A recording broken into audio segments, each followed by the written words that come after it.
இன்றைக்கி நம்ம கிச்சனில் செய்ய போகிறது அப்பம். இப்போ ஊற வைக்கிறதுக்கு தேவையான பொருளை பார்த்துப்போம்.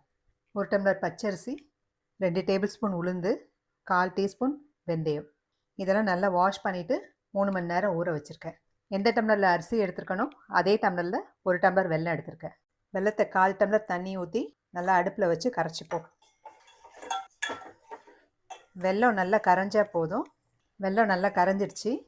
இப்போ வடிகட்டி எடுத்துப்போம். மிக்ஸி ஜாரில் தேங்காய் ஒரு 3 டேபிள் ஸ்பூன், ஏலக்காய் 3, ஊற வச்ச அரிசியை நல்லா தண்ணி வடிச்சிட்டு சேர்த்துக்கணும். இப்போ இது கொஞ்சம் நல்லா அரைச்சிப்போம்.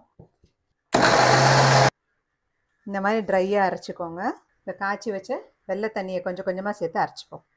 இது கூட பழுத்த வாழைப்பழம் ஒன்று சேர்த்து அரைச்சிக்கோங்க.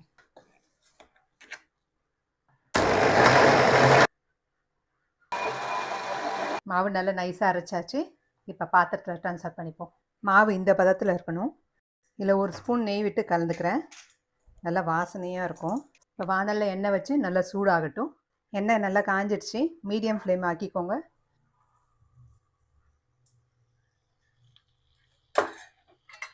எலும்பி நல்லா மேலே வந்துடுச்சு.